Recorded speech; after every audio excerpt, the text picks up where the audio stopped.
Hello and welcome back to the Mind Behind the Curtain. Today on the Mind Behind the Curtain, this is the Rant Session. Yes, here we go. This rant is going to be all about those other deadly pathogens, right? And the truth that have fallen between the cracks. Yes, there's been a lot of truth that have fallen between the cracks, people. So I'm going to start off with a list of all those other deadly pathogens that can cause fevers, man. We got the typhus. We got typhoid fever. We got meningitis.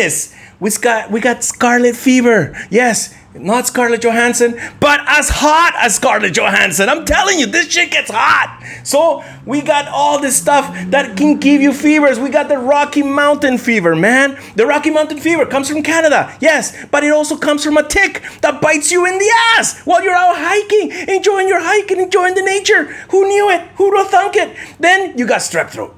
Watch out where you put those lips. Or if you go out, to a strip bar or something and you order a drink, make sure you clean that glass because you might just catch strep throat and cause a fever. Yes, we got Bacillus anthracis. I don't know if I'm saying that right, but it sounds like anthrax. That can give you a fever. Zoonosis. Yes, when you're out in the zoo, watch out. Don't pet those animals because you may catch a fever. That's right. We got E. coli, okay? E. coli. Oh, you can get it from anything that you eat off the street or even at the market. Salmonella, same thing. Ebola. Poor Africans. I'm telling you, poor guys. We got malaria. Yes. Be careful where you drink your water from, man, because you can catch malaria. Okay? We got hepatitis. We got yellow fever. We got dengue fever. Dengue fever. I caught that shit and I almost died. It felt like I was dying. We got measles, chicken pox, SARS-1. SARS-1, the European version. The British blamed it on a camel that got infected with MERS. MERS, come on, people. That's another thing that we've been talking about through this whole pandemic. Now, we got that going against SARS-2. What's SARS-2? It's a thing that you catch from a bat. Are you kidding me? Who do they blame? The Chinese. That's their Chinese version of a fever, man. We got the whooping cough, also known as the pertussis. Sounds Italian, but it's bad. It's really bad. It's like a bad Italian mafia guy coming to collect some money because this shit can cause you to cough for days. 156 days of coughing. It can break a bone, man. It can break bones in your rib cage.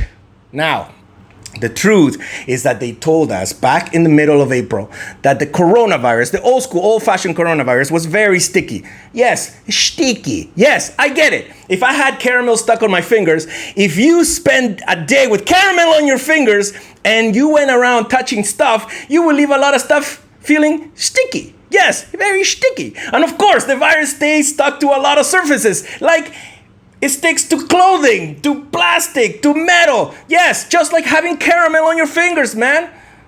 Now, does that make you believe that maybe this virus is a hoax? I don't know. But there is so many things out there that are considered conspiracies, right? Like the one about the Q-tips that they use for testing. The conspiracy theories, they thought that the Q-tips might be infected with some type of deadly pathogens. Like it would carry the coronavirus into your system. Man, fuck me sideways and through my nostrils, man. Come on. Why would you be messing with me like that? Now, do not count on the vaccine to keep you 100% healthy or think it will boost your immune system. You gotta take it upon yourselves to stay healthy and become stronger. You got to start training. You got to start eating healthier because exercising boosts your immune system, man. These things that you got to look into, building your immune system, are things that are going to make you strong, that are make you going to survive whatever illness or whatever sickness you may come down with. The concept of building a wall, let me tell you, goes deeper than the physical brick by brick wall, okay?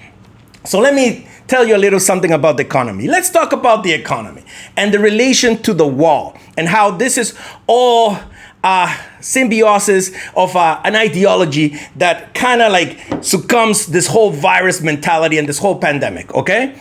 How you fortified an economy in a country? Well, you keep your citizens locked in so they do not spend the money outside of your country. So they don't go out into like some paradise looking country and spend their money there, right? They want to keep you locked in. Same as your body. Your body needs to fortify itself in order to keep away any harmful pathogens, right? You have to build a healthy conscience, like a wall of consciousness, to keep the junk food away, to keep all the garbage away. This is the same when a country keeps out the terrorists, right? But what happens when the citizens become the terrorists? People within your own community, people within your own little neighborhood become your enemies. Yes, attacking each other. Like all through Facebook and social media, all these people, fighting over comments and over ideologies and different concepts and different things that they get in their minds because they've watched the mainstream media or they read it somewhere on some Reddit website. You know what I call this virus? I call it Animosity 2020. That's what the virus is called. We got to start getting better with each other. We got to start understanding each other, okay? Just like how you need to understand your immune system. What happens when your immune system starts to fail? Because through time you did not allow it to fight any external germs that could make you sick, which, by the way, this is what also makes you stronger. Ask Bill when he talks about injecting you with the virus. He knows he needs to inject you with the virus in order to create antibodies. Yes, so maybe all this fighting and all this disagreements is good for us because we get to filter out each other. We get to see what we're made out of. But not sure if you get what I'm saying, but at the end, we are told to keep quiet. We're all to keep shut, right? How? By wearing these masks. Just like my buddy Jose said in one of the Rant Sessions. And this mask, you know what? It's kind of like a wall. It's a wall that keeps out your thoughts from spilling out from your mouths, And a side note, just a fun fact, I hate burping while wearing a mask, by the way. It's fucking horrible. But anyway, so they don't want you to speak out. They don't want you to cause a revolution, right?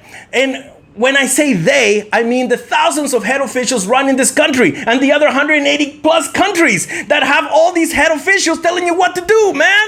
Yes. They are happy living in their multi-million-dollar homes, traveling and feasting on worldwide luxuries and goods and food and all this time and basking in the sun, good times. Why would they want to jeopardize this? Why, man? They wouldn't want to lose all of that. And of course, they want you to stay quiet and stay at home and do not leave the country and do not go on vacation. They do not want you to gather in large numbers, like going to a party. Keep it down to under 50. And maybe if there's 20, what? No, what? Hint, hint. They're thinking that you're getting together to protest because you're planning a protest, but you're not. You're just having a good time, man. And how do they protect themselves from us savages? Well, let's ask, who are their enforcers? The police, the military, the privatized militia, the UN World Police, man. We cannot fight against these people. Are you kidding me? Are you crazy? Come on. They got too much firepower, man. We can't go against these people. Are you nuts? So we're left with no choice but to stay put and abide by the rules and continue living with the hope that they will guide us into a brighter future, into a better tomorrow. Let them invent new restrictions. Let them invent new rules and let them come up with ways to give out fines for people trying to move on with all this mental uncertainty that clouds your moral and human rationale. I want to party, man. I want to, Nah, I don't do that shit. But anyway, we're snapping out of this enforced mind control by understanding that within a year or two, all of this will have been forgotten. But be cautious, because the next recession might just come accompanied by a greater catastrophic event. You might lose some teeth. I don't know. You might not be able to talk, just like me. I lost a little tooth. But eventually, we will learn to survive it. But there will be new laws bestowed upon us. Yes, the straight up truth. The straight up truth on the straight and narrow, man. We have been fighting viruses and bacteria for over 10,000 years. Thousands of years. So what's new?